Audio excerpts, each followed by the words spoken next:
كي تبدأ مشروع جديد، أول ناس تتوقع يوقفوا معك ويشجعوك هما عائلتك وأقاربك، لكن الصدمة هما أول ناس رايحين يتجاهلوك ويمكن حتى يحبطوك.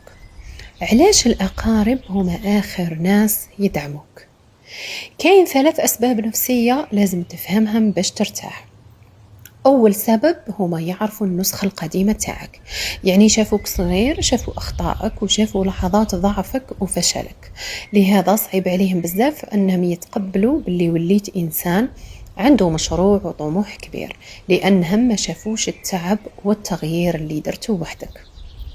ثاني سبب الخوف عليك، ماشي الكره ليك، خاصة هنا الوالدين والأقارب الكبار، يعني تربوا باللي الأمان الحقيقي هو الخدمة الثابتة والخلصة المضمونة. يعني بالنسبة ليهم أي مشروع يعتبر مخاطرة، وعدم دعمهم مرات يكون سببه الخوف عليك من الخسارة والفشل. أما ثالث سبب هو الأصعب، نجاحك يذكرهم بالأحلام اللي ما حقوهاش، يعني كي شافوك تغامر وتحاول تنجح في نفس الظروف اللي عاشوها يحسوا داخليا بالتقصير تجاه أنفسهم. لهذا الأسهل ليهم أنه يتجاهلوا مشروعك باش يبقاو مرتاحين نفسيا. وهنا السر الكبير، يعني نهار تفشل ولا تستسلم في نص الطريق تسمع الجملة المشهورة: يا اخي قلناها لك من الاول، هذا الشيء ما ينجحش وانت ماكش رايح تنجح.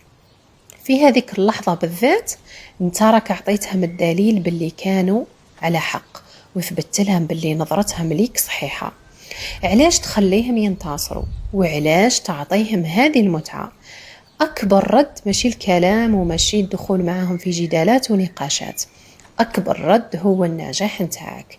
يعني خلي النتائج نتاعك تهدر عليك، خلي مشروعك ينجح بصمت، ونهار توصل هذا الناس بالذات اللي كانوا يشكوا فيك هما أول ناس رايحين يقولوا هذا فلان كان يقرب لي، ولا هذا فلان يقرب لي وأنا كنت عارف باللي رايح ينجح.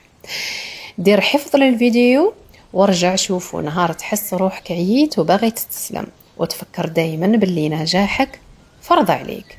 وقول لي في التعليقات اسكو صارت لك مثل هذه الصدمة من قبل ولا لا.